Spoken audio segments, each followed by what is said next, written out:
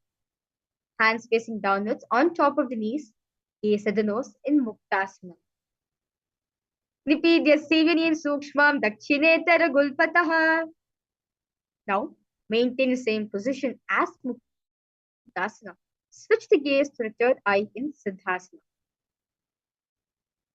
Sthanam Abhichendriyo Charadrisha Pashyan Bhruvorantaram. Now, maintain the same position as Siddhasana. Switch the gaze to the ground in front of you. Engage the Mahamudra Bandha in Siddhyasana. Vamapariki Eri Jano Sivari Madika Tasakotano. Now, keep the legs in the same position as Siddhyasana. Rotate the hands on top of the knees into Bindu Mudra. Switch the gaze to the third eye in Rudrasana. Vamacharana Pari Dachna Rakhe Ekajuguti Asa Vididakhe. Now, maintain the same position as Rudrasana. Switch the gaze to the nose in Santadunasana. Asana Kaugula Maniki Chantilata Mitha. Now, maintain one heel on top of the other. Bring the hands to the navel, cupping one palm over the other, resembling a lotus flower in Siddhasana 2. Rijikaya Samasinaha Siddhasana Mudiratam. Now, maintain one heel on top of the other, little fingers beneath the bottom lip, ring fingers above the upper lip, middle fingers closing the nostrils, index over the eyes, and thumb closing the ears in the Shanmukhi Mudra in Bandayoni Asana. Yatra Madhye Mahadeva Bandayonyasane. Now, place one foot on the thigh and other foot under the opposite thigh, thumbs and index touching together in Bindu Mudra, and place them on top of the knees in Virasana.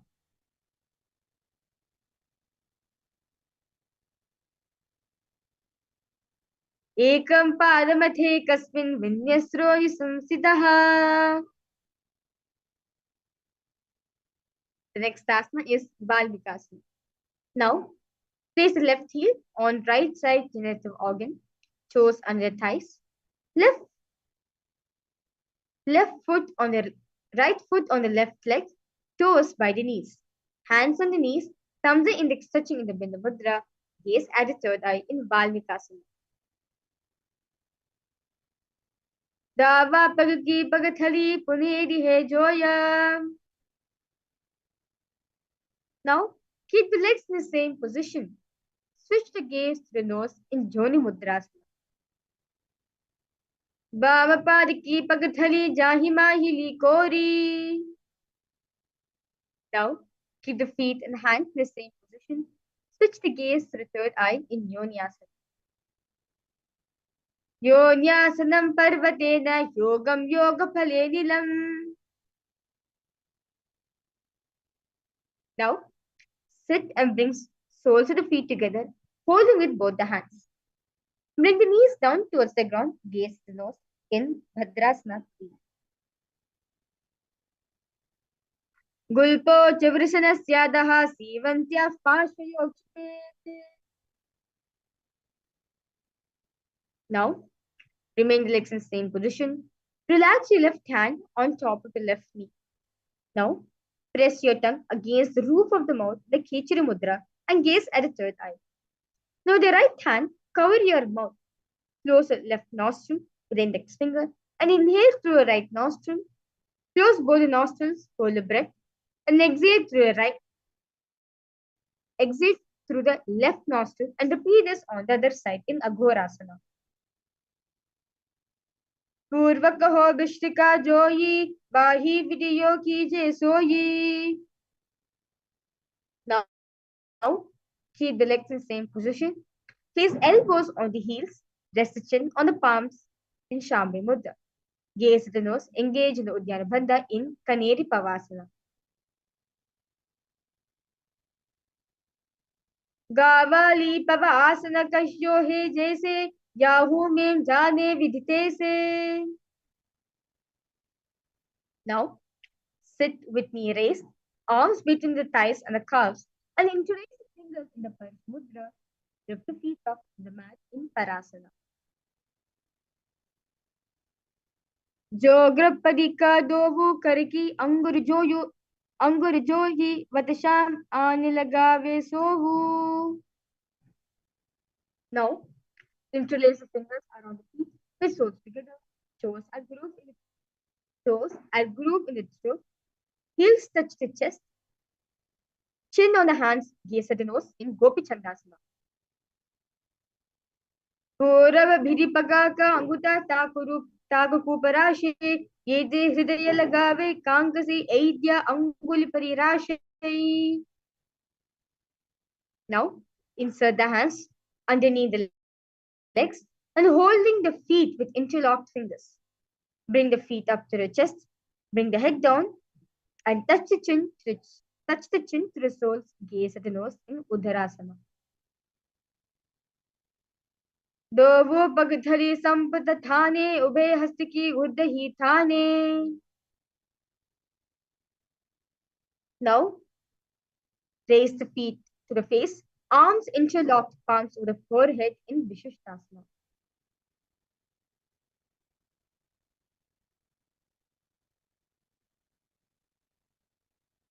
दोवो पगधरी जोर संपत करे पाद दोवो पग बीच आन ताले. Now, from seated position, lift both the legs over top of the respective shoulders. Bring the arms underneath the legs and up, interlacing the fingers around the back of the neck in Bhujasana. Sirasanam tu vikneyam kakshasaramatav param. Now, maintain a seated posture. Raise the legs up.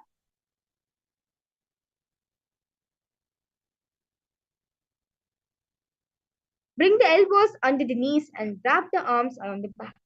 Palms are clasped in the Shambhu Mudra. Gaze at the nose in Kalyanasana. दोवो हाथ बगामी आने तिनको गोदा नीचे ताने. Now, put right knee on the mat, place right foot flat and place perineum on the raised heel. Now, raise the left leg over top of the right and bring the left heel to the right hip. Place the hands on the opposite knees in Sankatasana.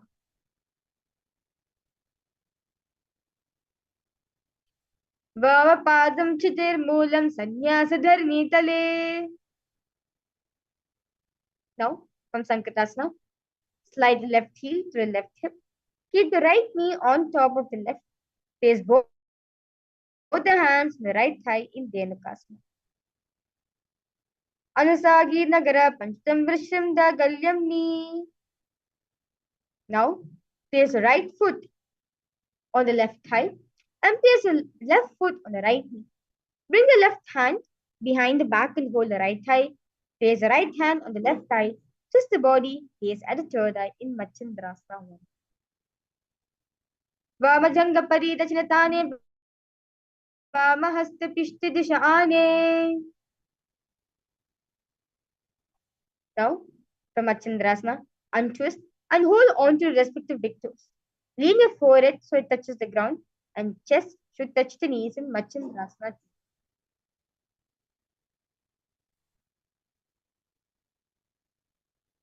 प्रथमजी मनो चरणो जुजोयि वामजंग परिराखे सोयि.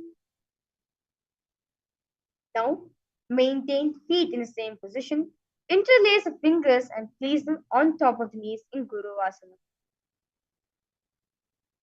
Urumoलिरपादस्य कनिष्ठिकाप्रदेशे गुल्पान् संस्थाप्यते वा जानु इतरपादपाशनी.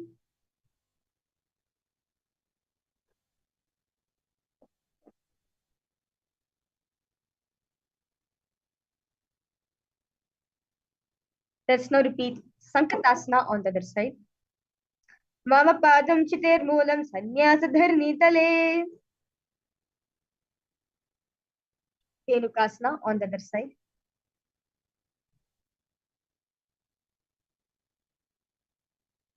Anusagi Nagara Pancham Vrishim Da Galyamni. Machindrasana 1 on the other side.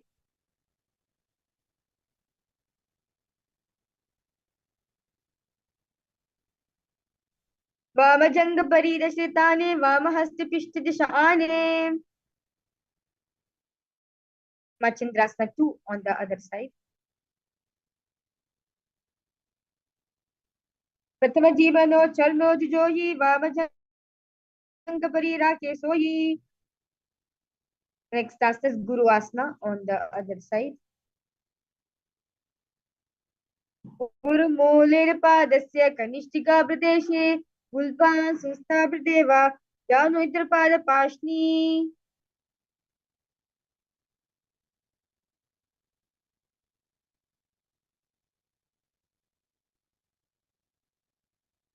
Next asana is Parshvasana. Now, sit with feet flat on the ground. Knees raised. Knees are raised against the chest. Then hold the hands on the opposite knees. Keep the thighs together. Spine straight. And engage in the Kechari Mudra in Parshvasana.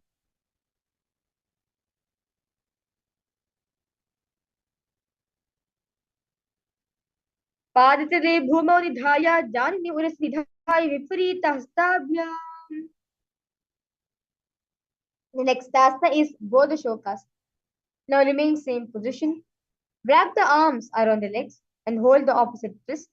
Place the chin onto the knees, gaze at the nose in Bodhishokas.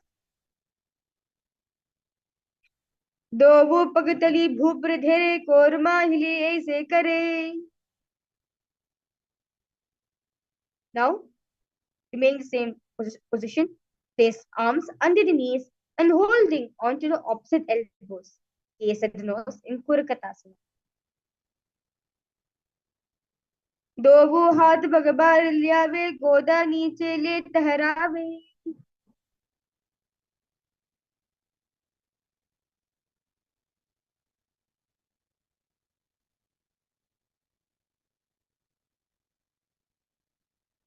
दोवो हाथ भगबार लियावे गोदा नीचे ले ठहरावे.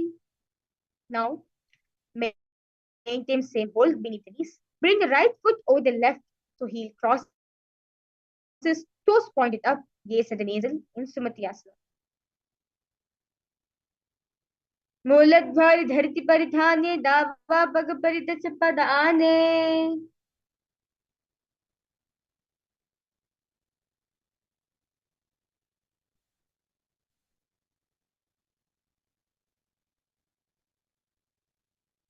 Now, extend feet out straight, arms straight, straight above the head.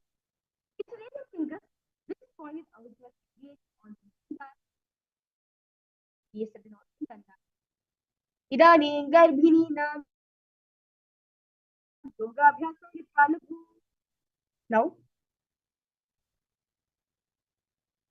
the lectures falling down to the knees, hold the big toes with index and the fingers in arm.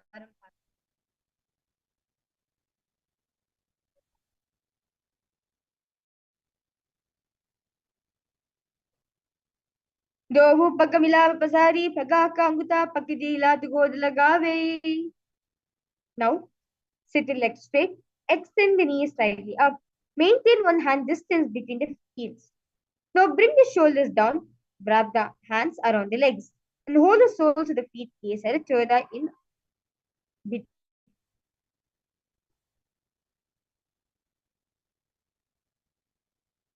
Bidokasana.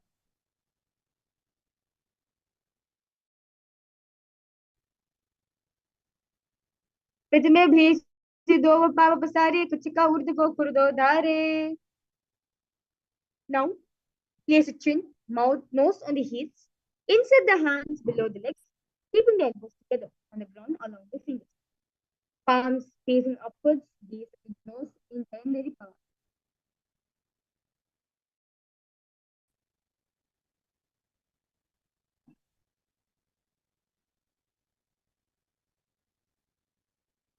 Jayandari Pavasana. Dovu yedi meliki ditaharamapari puriki bukana nasika sadika bhuparidhari. Next asana is Urdhva Paschimottanasana.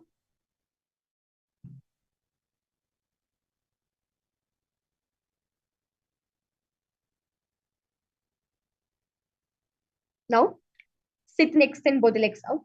Lift one foot behind the neck. Lean forward down as in Paschimottanasana. Paschimottanasana. Ekam padam gurivayam dhritva tishtet. Next asana is Anantasana. Now, remain in the same position. Left hand holds the foot in the top. Gaze at the nose. Straighten the body in Anantasana.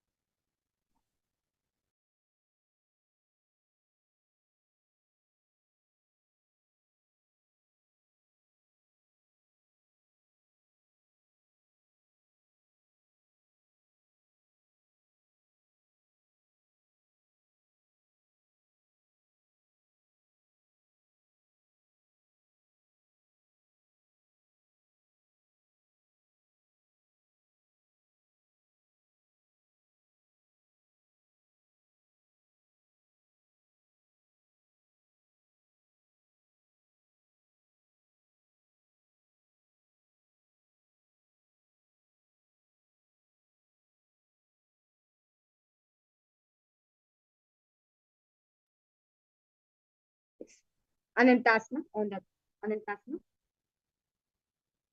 उत्तानशयनी एकैकं पायी ग्रीवायां विन्यस्य. Now, from Anantasana, rest onto the elbow of the hand, holding the foot, gaze at the nose in Ankushasana. उत्तानशयति एकैकं पादं ग्रीवायां कुर्वन्. Now, lie down on the back, bring the knees to the chest, encircle the thighs and the calves with your arms. Roll to your left and your right in Drishasana. उत्तानशयनं जानने देवस्तं वा झङ्गासहितूर्णी.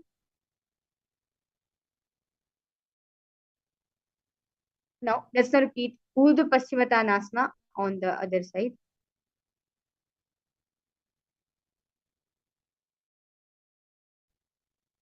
Urdhva Paschimottanasana. Paschimottanasam कृत्वा एकं पादं ग्रीवाय नृत्वा तिष्ठति. Anantasana.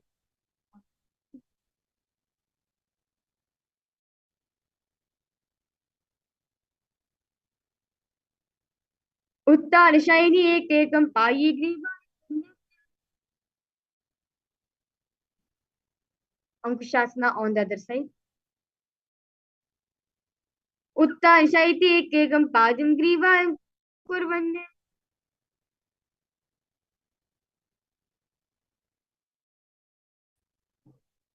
Now, lay on your back. Lift the legs one by one behind the neck.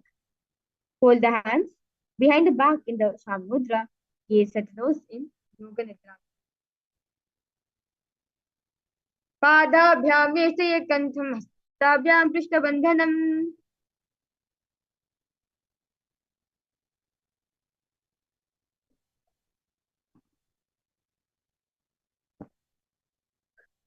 Now, while laying on your back, raise the legs towards the head.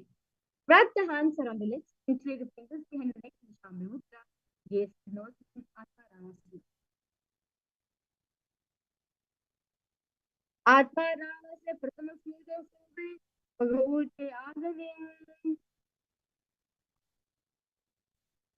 Now, lay on your back, knees to the chest, and soles facing up. Extend the arms side to gaze and kriya in Kochikasana.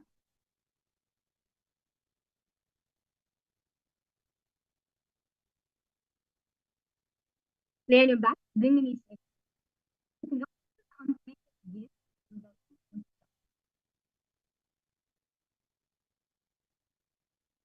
दोनों हाथ चिरसा करें, सुनसो बेटे Kakre. The next asana is general of day 1, 2, and 3. This is a sequential asana.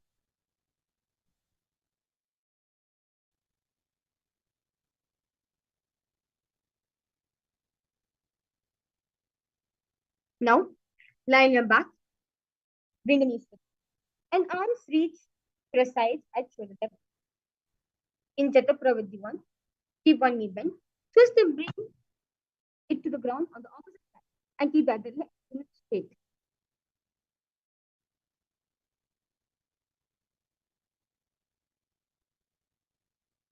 Now, in Jata Pravritti 2, keep both the legs bent to one side. In Jata Pravritti 3, both the legs straight to one side. Head looks in the opposite direction. परिविद्यको क्षिभागे ताहिव कीर्तः.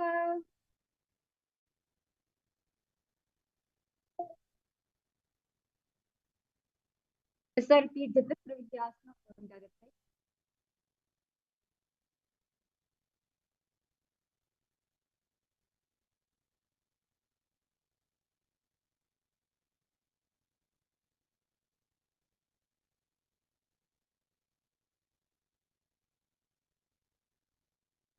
परिविद्यको क्षिभागे ताहि परिकीर्तितः. Now, lie on your back, bend the knees, take a feet touch on the ground, put the ankles, lift the hips up, gaze at the nose in deep Paramashivoham. प्रतिक्रियायुतं द्वन्द्वा पीतः सर्वफलप्रदम्.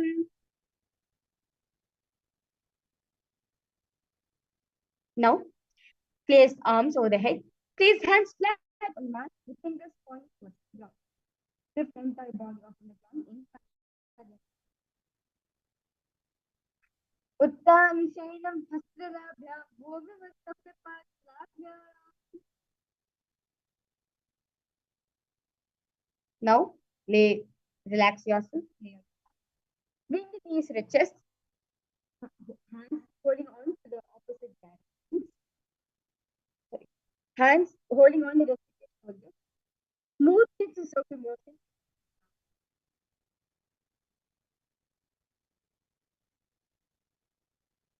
Sharavacharitam संस्थाप्य janini samnila. Next asana is viparita karma.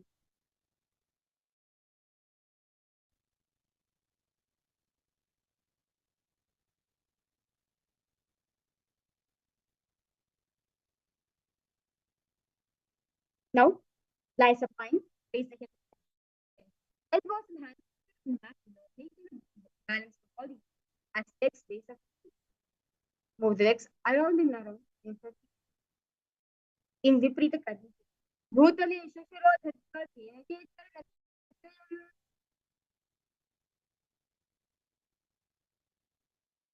Now, remain same position. Karani viparita satya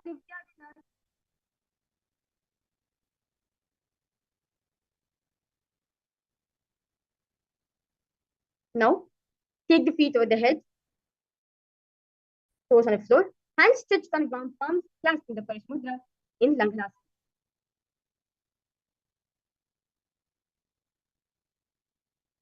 Narga नरकासे स्थित्वा नासिकावदेशे भूमपालपृष्ठे.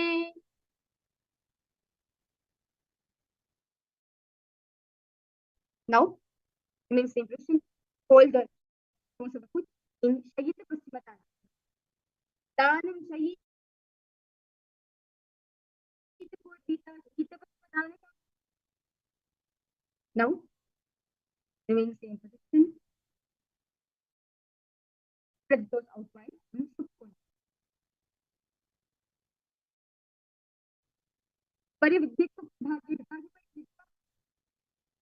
Now,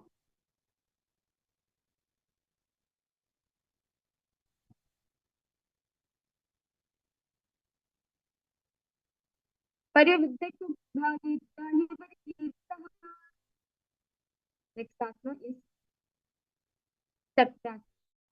Now, hold the ankles, keeping your straight in Savasana Padau Puriyana. Now, lie on your back, hold the big toes in Mudra and open your legs outside. Uttan Padikam Chanting Veerabhadrakam. Now, bring the legs together.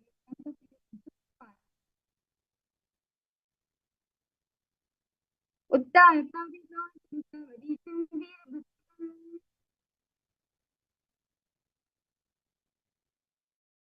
Now, from SUPREME modulating lay on your back, put opposite elbows to the head.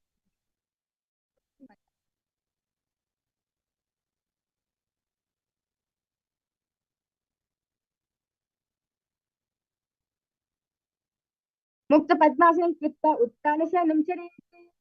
Now, gaze back to the right side, to left side. Gaze at the top in Parishrama. Padmakare Padmasana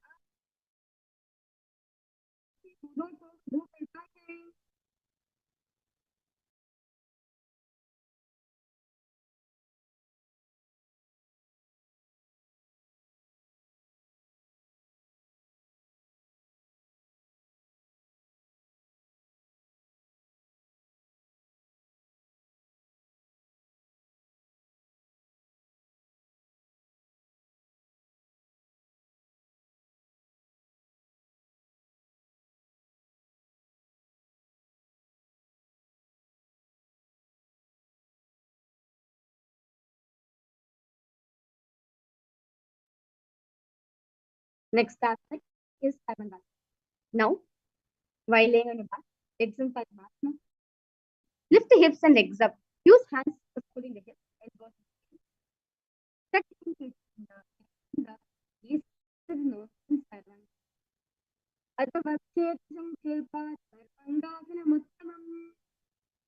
Now, relax yourself. Now, lay on your back, place one foot on top of the opposite thigh. Lift the other knee towards the head. Now, extend both your arms straight and put fingers forward. Gaze at the shoulder. Prathamasaino Sudho Seshu Kesiki Sandhisutaki. Just now repeat Ishtikasana only. Prathamasaino Sudho Seshu Kesiki Sandhisutaki. Now, lay on your back. Increase the feet. Lift both the feet off on the ground. Extend one leg straight, the other knee straight. Alternate extending and raising knee again and again. Uttanam Shainam Krutva Anulumbihi Kantara Bhatta Purparitam Deva. Now, Lay on your back. Lift the legs one by one. Fingers beneath the arrow.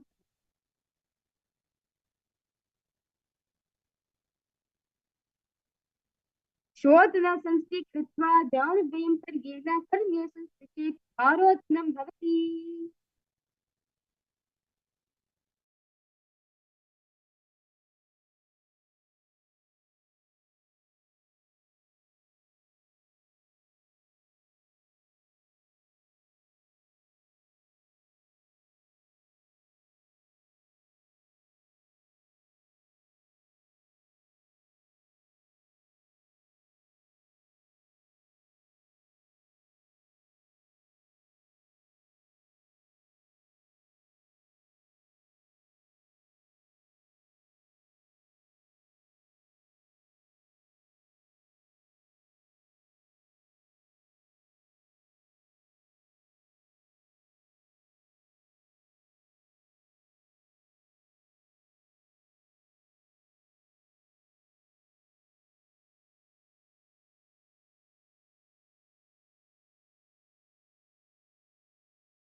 Yes. Nithyanandam, to all the participants, we complete with you for the interruption during the Nithyananda Yoga. We'll be resuming back to yoga right now. The next asana is Vrikasana. Now, while laying on your back, place soles of the feet flat on the ground. Stand up and sit back down in Vrikasana. उत्तानं शयनं कृत्वा पादतलाभ्यां भूमिं धृत्वा उत्तिष्ठेत् वृकासनं भवति. The next asana is Utthasana. Now, lay on your back. Quickly throw the legs above the head, completely roll over, finish in a prone position. Repeat this again and again in Utthasana. उत्तानं शयनं पादौ श्रियौ लङ्घ्य भूमौ स्थापयित्वा. Next asana is Saratasana. Now, lie on your belly with toes extended, hands by the ground by the shoulders. Contract the lips, making it sound like a flute, whistling while inhaling in Saratasana. Nuja शयनं कृत्वा नाभिं भूमौ निधाय. Now, place palms on the mat, raise yourself to plank position, jump the legs forward and back between your arms in Dehalyo Langhanasana. हस्तद्वयं बद्ध्वा तन्मध्ये चरणाद्वयम् उदानैव बहिः अथा नयेत्. Now raise yourself to a standing position. Now bend forward, place hands on the mat, walk back and forth in Jatya. अथ जात्यासनं वक्ष्ये येन जातिस्मरो भवेत्. We will now entering the first karana of this beautiful sequence, which is Lolitika Karanam.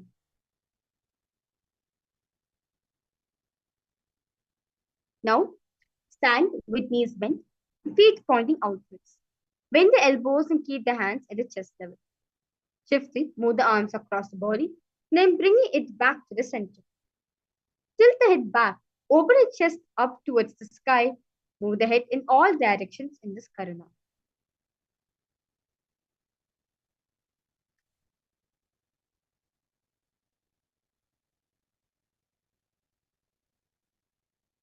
Next asana is Sarpasana. Stand tall, relax the hands, relax your arms to the sides and touching the thighs in Shambhi Mudra.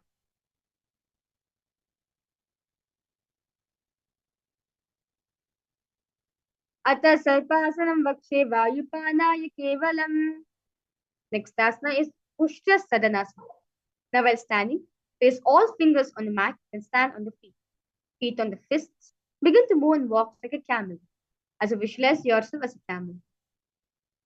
मुष्टि कनिष्ठिकापदेशे भूमौ निधाय उपरपादतले संस्थाप्य. Now remain in the same position. Begin to move and walk like a horse. As you visualize yourself as a horse in Ashwasana. मुष्टि कनिष्ठिकापदेशे भूमौ निधाय उपरपादतले संस्थाप्य.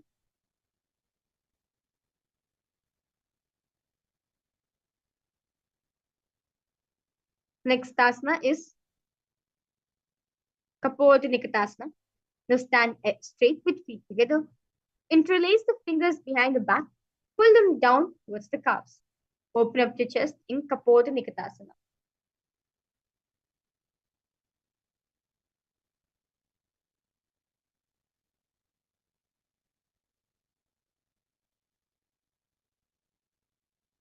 पादतले भूमौ निधाय पृष्ठभाग्येन हस्तो जङ्घापर्यन्तं नीत्वा. Next, we'll be entering to next karana, the Kala Pushpavritam Karana. Now stand tall with palms together in Namaskara Mudra. Gently bend the knees and keep the toes pointing outwards. Simultaneously, open up the palms, place one heel off from the ground, slightly lowering the waist and shoulder on the wrist. Visualize you're holding an offering, a bouquet of flowers to Paramashiva in this karana.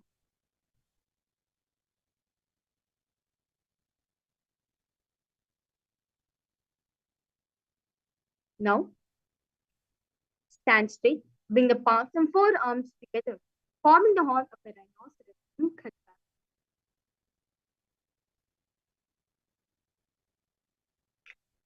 Nijya sartamasman kritva patlubhyo. Now, sit down all the way. Though you can go to the ground, stand up, do like this again and again. Uttanottanam. Punah punah uttatavyam asitattvam iti uttanottanam bhavati. Now, stand up straight, raise the arms above the head, and jump repeatedly in Musalasana. Saranam sthita ujam padam bahu nayet varam var mutan kritva nayet. Now, from standing position, pull the sole of one foot towards the belly. With the other leg, sit down and stand up. Alternate in both the sides in Uchchiyashaka. Ekekam padatalam kuksho nidhaya tishtet Uchchiyashakam bhavati. Now, we'll be entering the next karana. Now, stand and keep one leg slightly bent with toes pointing to the side. Bend and lift the opposite knee towards the chest, pointing the toes downwards. Now keep the arm holding the knee close into the fist and let the opposite hand place on top of the thigh, wrist twisted, fingertips pointing, the center of the body in this karana.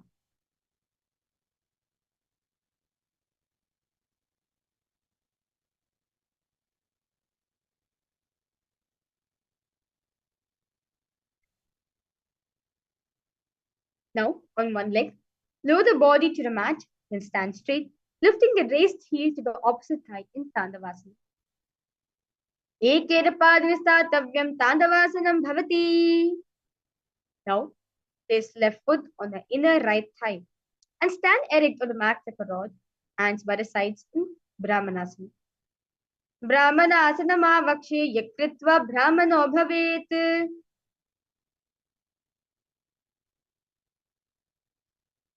Now, stand tall, wrap the left leg over and around the right knee. Tuck the left toes on the other side of the right calf. Simultaneously, cross the left arm below the right and bring the palms together in Garudasana 3.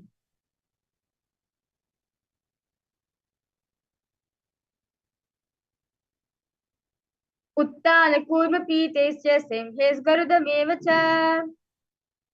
Next asana is Ekapadasana. Now place the left foot on the opposite thigh. Hands relaxed by the knees in Ekapadasana. Dakshagrim vamapadasya jhango parinidhaya cha. Next asana is Dhruvasana.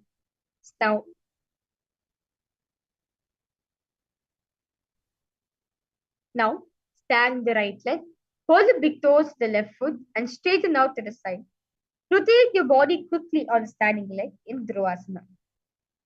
Ekena hastina dandarupase ekasya padasyagram dhritva. Now, lift the left foot behind the neck and stand tall. Alternate between sitting and standing in Trivikramāsana. Grīvāyam pānsan stāpya stātavyam uttatavyam Trivikramāsanam bhavati. Let's now repeat the Pashvajanu Karanam on the other side.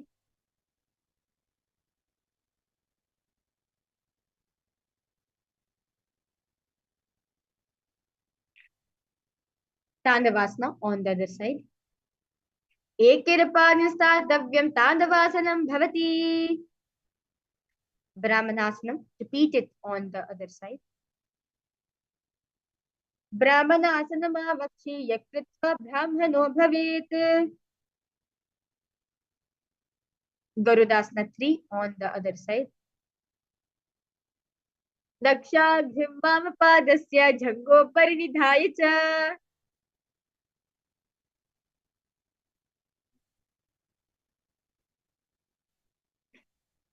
Ekapadasana on the other side. Dakshagrim vamapadasya jhango parinidhaya cha. Dhruvasana, repeat it on the other side. Eke rahastir dandarupase ekasya padasyagram dhritva. Trivikramasana, repeat it on the other side. Grīvāyam pānsa stātavyam uttatavyam Trivikramasanam bhavati. Now, stand with feet close together. Toes pointed slightly out. Keep both the hands to the sides of the body. Relax your whole body completely in this karana, in Samanaka karana.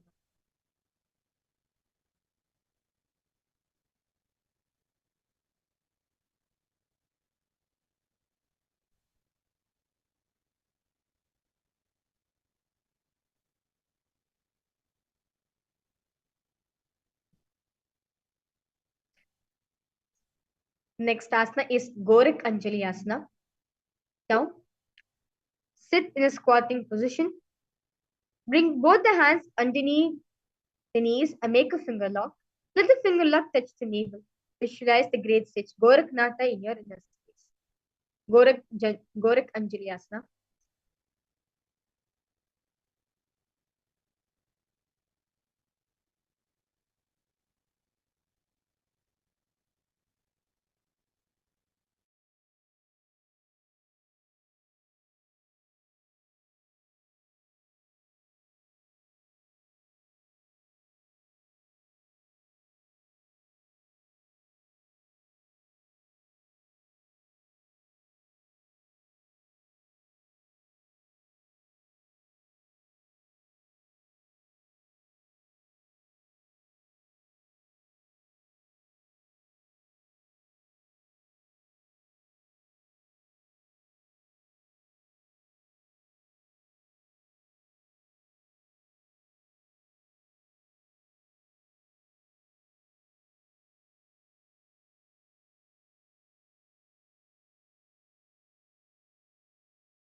Gorak Anjali Asana.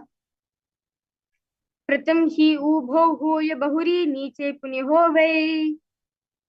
Now, continue to sit in a squatting position. Insert the hands between the thighs and the calves and wrap it around behind the foot. Keep the chest upright in Kanchasana. Ura madhyadhasto nivasyanit. Ura madhyadhasto nivasyanitam dritva. Now, continue to sit in a squatting position. Hold the hands at the back and right gaze navel. Bairu Asana. दो उपका की ताली की माहिल core मिलाई. Now, remain in the same position. Bring your elbows up close to the head and palms are joined over and back facing downward in Anjali Mudra in Varahasana. Pagatali ki mahil kor milai panapan gudo bhese. Now, bring your hips to the same level as your knees. Let the fingertips touch the mat in front of you in Purification.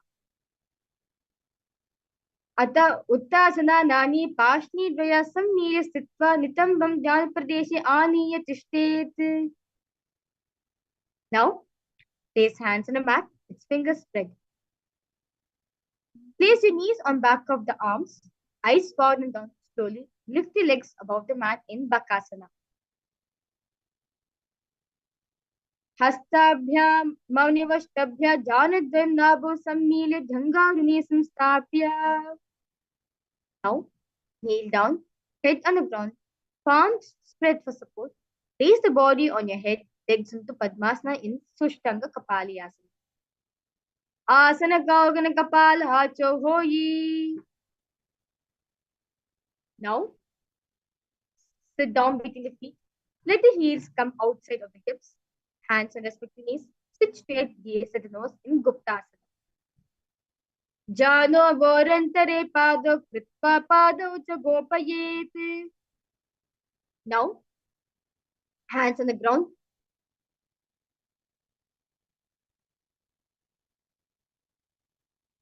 Now, hands on the ground, fingers spread out wide. Lift the body up straight in Vrikshasana 2. Sapta Chakrakshalanaya Vrikshasana Visheshakarnaya. Now remain same position. Switch the gaze to the third eye in Shibhuasana. Dovu Pagajodi Mahi Gulpa Milayi. Now, Jump the legs back onto the hands and the feet, palms by the chest, body pressed off on the mat. Push the body up and down again and again in Matsyasana 2. Nijam Shainam Kurparo Pashabhagam Modakritya Hasatalaabhyam. Now, lie prone on your belly, hands on the hips, extend the legs jointly and point to toes. Lift the chest to your right and your left in Sarpasana 2. Nijam Shainam Kritva Hastonitam Bamsam Stapya. Now, hands in Padmamukta, holding chin, legs straight, toes pointed out together in Niralambharasana. Karabhyam pankajam kritva chishte korparaya shuddhihi. Now, place the hands flat on the mat in front of you. Straighten the arms and bend the knees. Bring the feet towards the upper back. Lift the head and the chest in Chatrasana. Adyasana stitva hasitalaabhya bhuvam vashtabhya nuya Chatrasanam bhavati. Now, sit on knees with top of the feet flat on the mat. Bring butt onto the heels. Stretch the arms in front of you. Palms facing down. Face the forehead on the mat in Vajrasana. Idaning garbhininaam yogabhyasau yathalahu. Now, from Gajasana, lift yourself to a Gajasana position. Alternate striking the ground with your hands in Neshasana.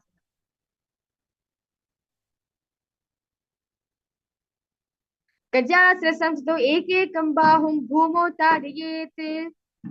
Now remain the same position. Slowly lift the legs into the air and bring the forehead to the ground in Ajasana. Gajasana samstho madadvayam mantrikari kritya mastakena. Now sit on your heels, legs together. Place the hands on the respective knees. Keep the spine straight, gaze at the nose in Dhanantarasana. Puraba bidi parihadiki kakasisya panashara modi.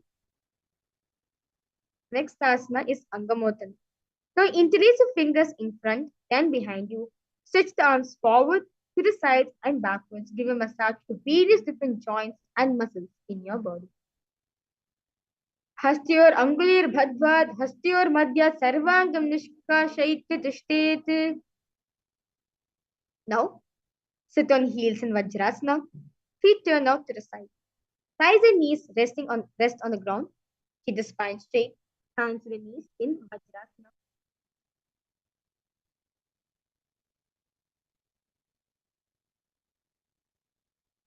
Jangorubhyam dharam pidya sthirkayo dijanunam. Now, sit with legs back, knees wide open. Hand is butt out from the joint, gaze at the third. Let your hands touch the respective ankles in Ananda Bandhira. Adavakshe Veeranatha Mandirasana. Now, knees wide on the ankles and on the back. Prishtam Sampija Gulthana. Now, keep your toes on the back. Palms on the ground. Fingers spread out wide.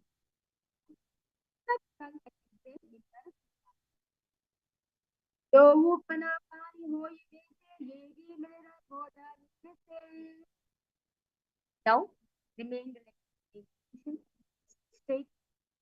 Make a hollow of palms and place it on your mouth. Keep your thumb under the teeth. Lips gaze at the nose in Vishwasana.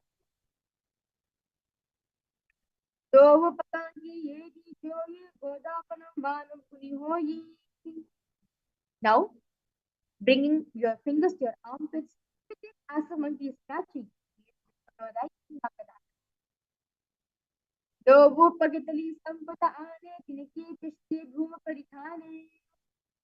Now, lift the knees up from the ground. Hold the elbows Hold the opposite elbows behind the back. Face at the nose. Vajra Sankarasana. Pratama Panapani Hoya Base. Dovu Yedi Guda Nivese. Now, keep the toes down. Ankles crossed behind. Sit the heels. Place palms on the back to the side in Kanjanasana. Kanjanasana Mavakshe Yaktritva Sustiro Bhavet. Now, with toes flat, cross the feet, place perineum on back.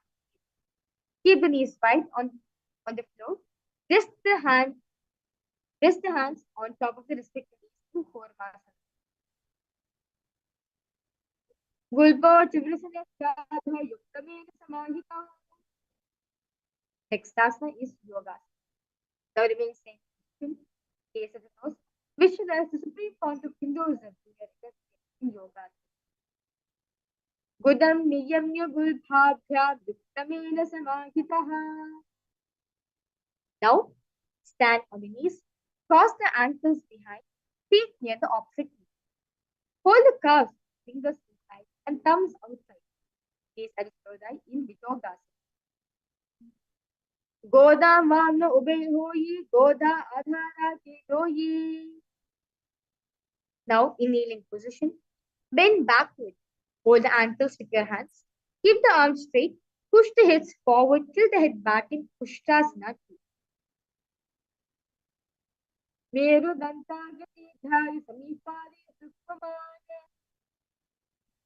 Next asana is Dhatyasana. Now, put hands on the soles of the feet. Slowly lean back. Bring your elbows and back of the head on the mat. Gaze at the nasal in Dhatyasana. Dovu yedi sampad kare sole mole dvari there dhere. Now, use support of your hands if needed. Rise up. Lean back and touch your back to the ground. Do like this again and again in Virasana.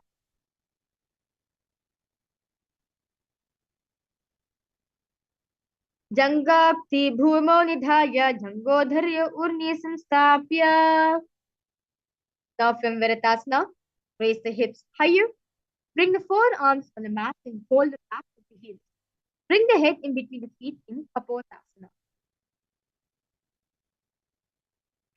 Merudanta dhari samipari sufamane.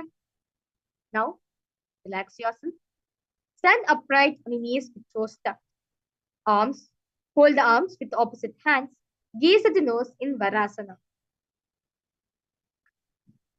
Janini bhumo samstapya hastabhyam bahu parasparam dritva. Now, keep the knees together, toes tucked. Lean forward and bring elbows to the mat and hands holding the head. Rest the head on the hands and heels of the butt in Varahasana.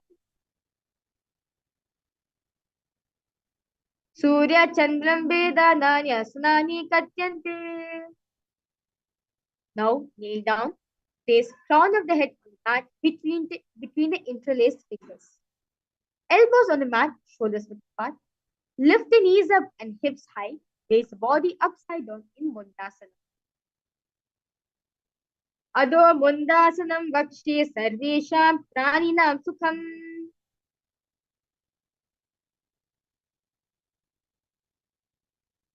Now, relax yourself in Andasana.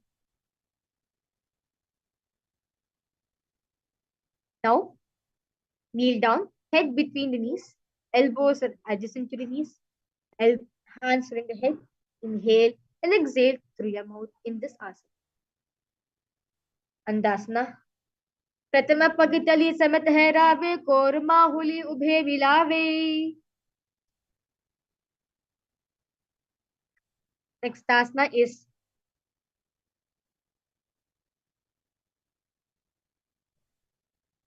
Viparita Shalabhasana.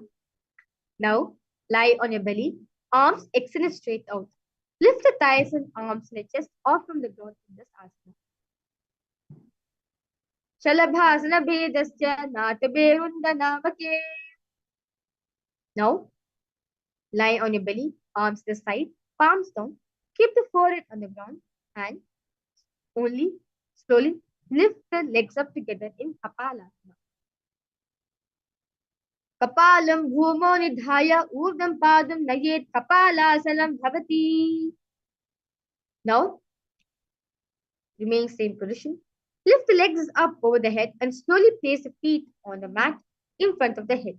Keep the palms flat on the mat behind you in Akasha Kapotasana.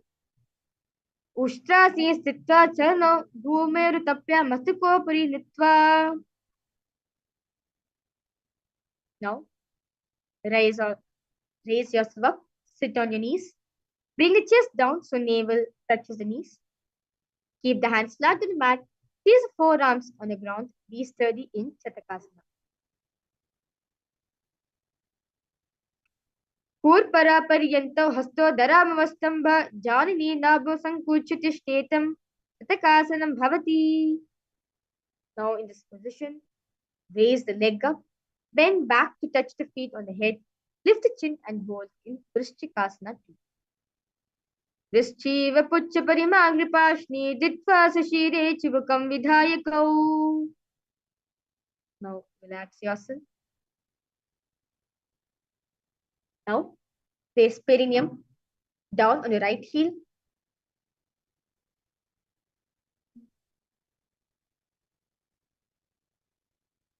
Keep the left foot outside of the hip, ankle to the side. Place hands on a mat resembling a bull in Vrishasana. Yamagulphe padamule vamabhage padetaram. Now, in kneeling position. Now in the same position. Cross the toes of the left feet over top of the right and lift the knees up from the ground. Balance above the mat in Lolasana. Lolasana sada kuryat vayu lola bhagatana.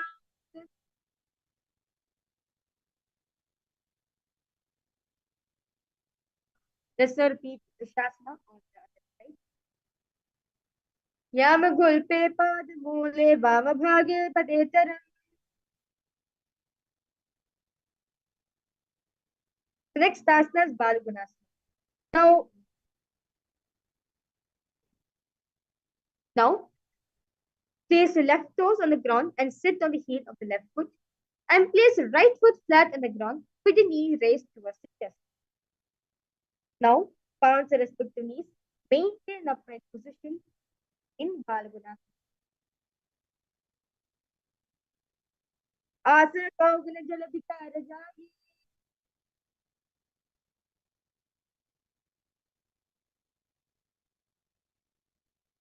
Now, squat with feet flat on the mat.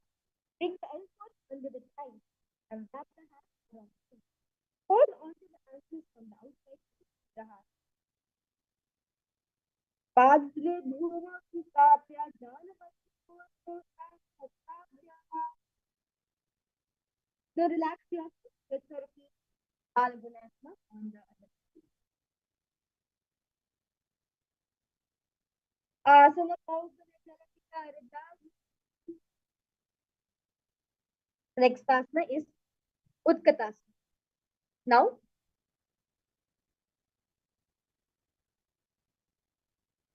squat and toes with heels up and knees off from the mat.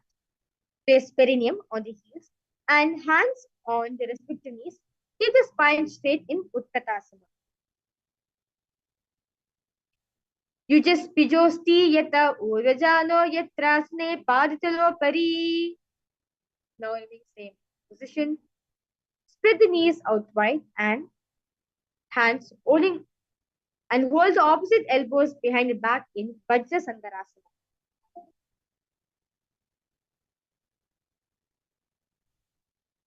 Pratama panapani hoye jaisi dobu edi gudani se. Now, squat with feet hip width apart, hands under the soles of the feet from inside and palms down. Arms straighten, elbows together at the navel, gaze at the nose in Anilasana. Dobu hath bhuma paritani kahuni jari na balaga ane.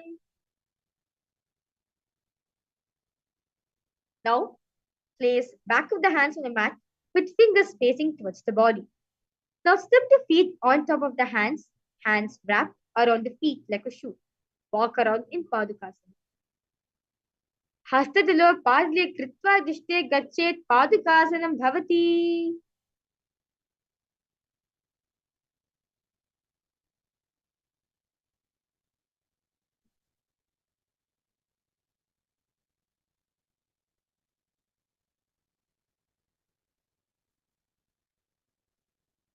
Now, place palms on the ground. Raise both the feet upwards into the air. Then let them fall back down. Do like this again and again in Kukudodana. हस्ततले भूमौ कृत्वा पादतले च ऊर्ध्वम् उदानं कृत्वा भूमौ पतेत्. Now,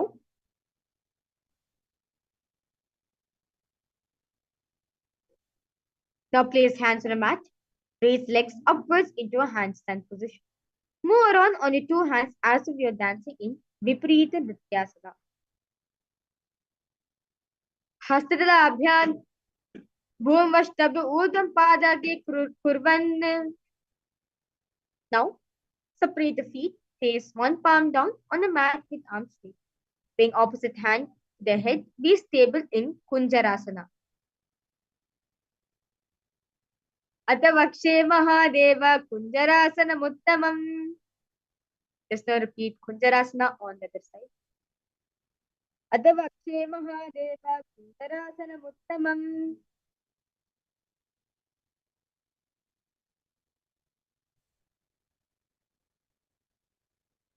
Now, sit on the ground with feet flat and cross and heels close to the body.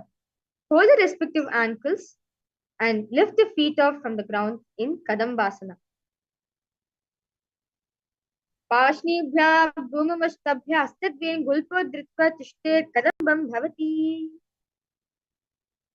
Now, sit with heels to the perineum. Hold the knees with hands and press them towards the chest in Pavana Muktasana. द्वयोस्तु पादयोः पाणिं लात्वा स्वस्थनितम्बके जाननी वक्षसि साधो भभ्रादिकरबन्धनैः. Now, sit and lift one leg behind the head. Place both the hands flat on the mat and extend the opposite leg up with knees straight. Lift the entire body up from the ground. Keep the chin up in Chakorasana. Purvatanam chadushpadapitham vajrasanam tatha. Now, sitting on the ground, hold the left toes with the left hand, index and the fingers. Pull the foot to the left toe. Now extend the right leg out, keeping it straight. Hold the big toe with the right hand. Visualize yourself as a go in Dhanurasana. Padangushtodapanibhyam grihitra shavanavadhi. Now, lift the left hip over top of the left shoulder. Bring the right foot across and hook on top of the left foot. Lean forward and down while extending the leg out to the left. Lift the head and chest and balance in Ishtavakrasana. Vashishtamadakondinnyam udakukkudamevacha. Next asana is Prana.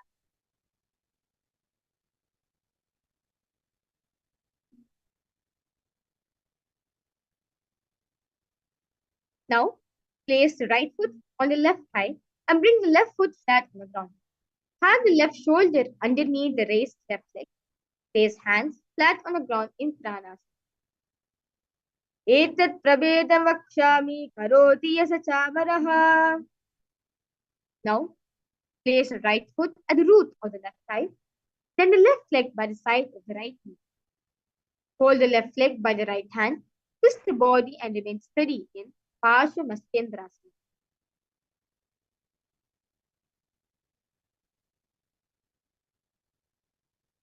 Vamormoolarpidakshapado Dhanmodharirveshtitatakshadosana. Let's now repeat Chakorasana on the other side.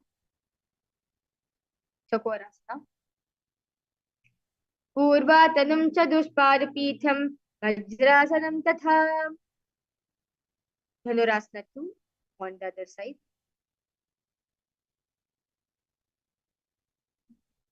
Padam Gushtodpanibhyam Grihitva Shravanavadi. Ashtavakrasana, repeat it on the other side.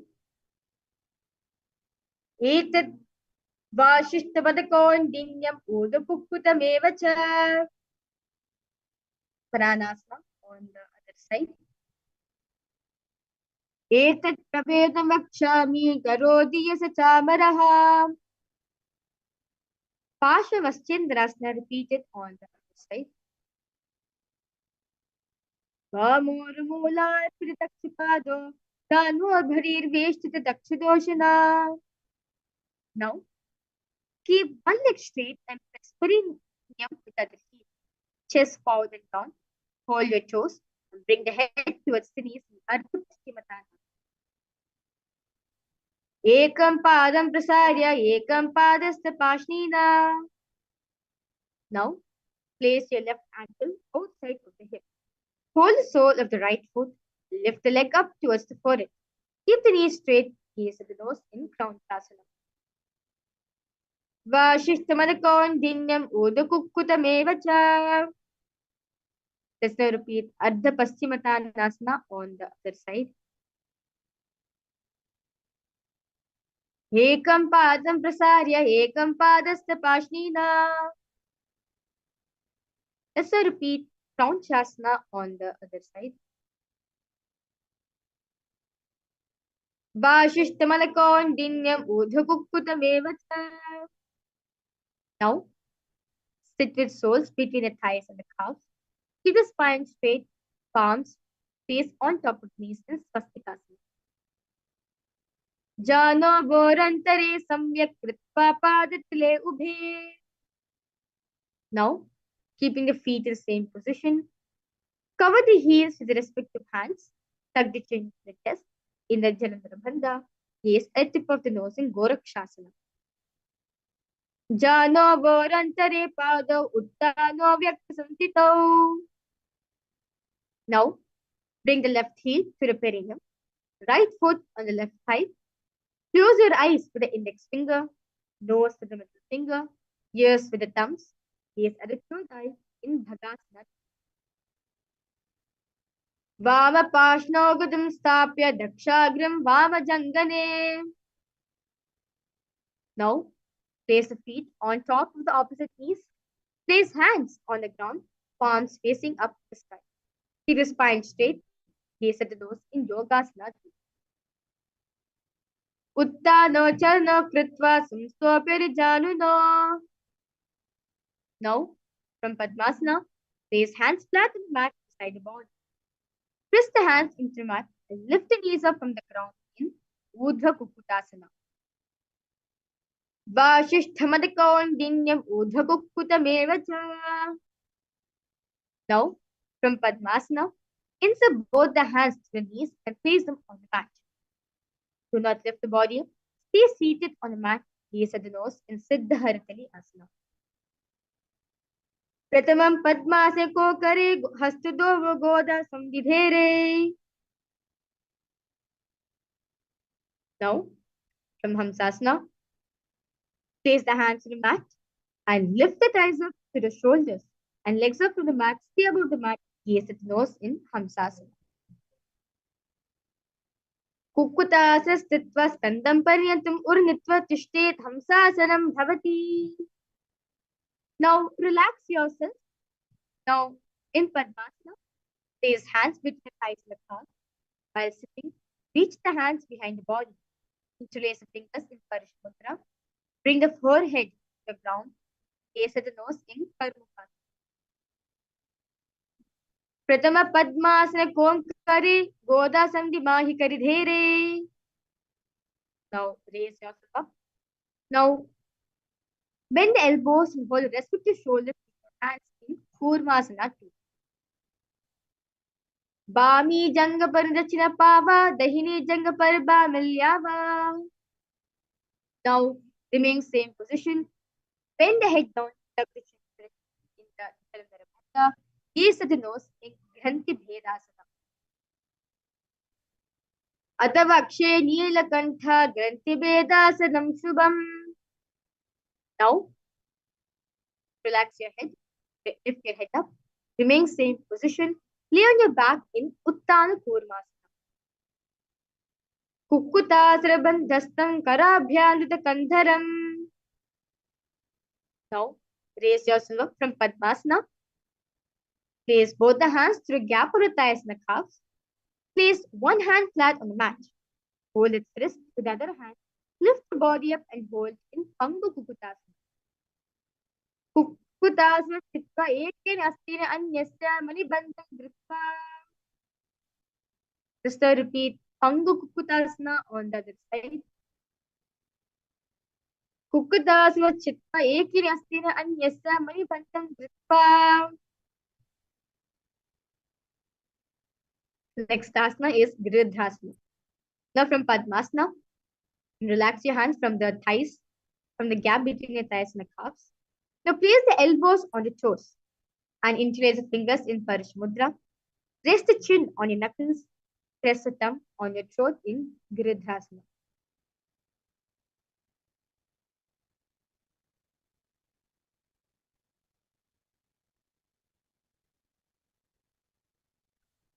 Jano vorantare pado uttano vyakti samstitau.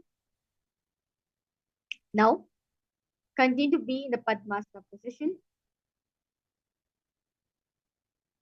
Hold one hand over the other, palms facing upwards in Shambhavi Mudra. Keep the spine straight, gaze at the nose in Padmasana 3. Uttano charno vidhaya viva shakti sthitau yogirat. Now, remain in the Padmasana position. Place palms on top of the knees.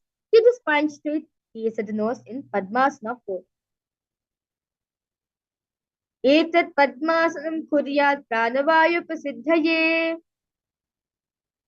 Now, from Padmasana, hook your right hand, index and middle finger around your right toes. Lift elbow as if you're pulling a bow back and move the big toe around. Place the left hand on opposite knee, keeping it straight. Repeat this on the opposite side in Karmakasana 2.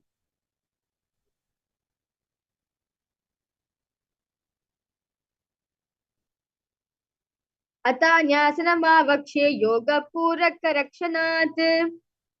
Now, from Padmasana, cross the arms behind the back and hold the big toes. Inhale through the tongue, straight like an arrow in pocket into Kumbhaka. As you engage the Mahamudra Bandha, gaze at the nose in Karmakasana 3. Karmakasana matkritya udhare purayat sukham. Now, release the Jalandhar Bandha and the Udhyana Bandha. Lift the chest up, gaze at the third eye in Riddhasana. Urubhyamyopri sthapya padayukmam priyattatah. Now, from Padmasana, remain same position. Lay down on your elbows, gaze at the nose in Nagrasana. Pratama Padmasana komtane. Dovu hath bachamne amne. Now, uncross your feet from Padmasana position. Bend the knees and embrace your knees with chest in Kandukasana and head touches the knees. Vetrasane sthitva hastapadam nishkushamudam nayet. Next asana is Urdhva Pavanasana. Now place soles of the feet on the ground, big toes evenly placed, hands interlocked under the head in Parishamudra. Pratama Sudo Saina Karave Goda Ubha Rashi Milave. Now, remain in the same position. Place upturned palms under the heels. Lift the hips up in Markita Pitasana. Uttana Shainam Padatale Uttana Hastayastapayet. Now, support your hips with the hands placed at the waist. Elbows bearing the weight of the body. Chin presses at the throat. Gaze at the nose in Uttana Shikipitasana. Jangor Bhalini Nasyet Uttana Shikipitakam. Now, lie supine. Raise the hips and legs up. Elbows and hands are extended on the mat below in Narakasana.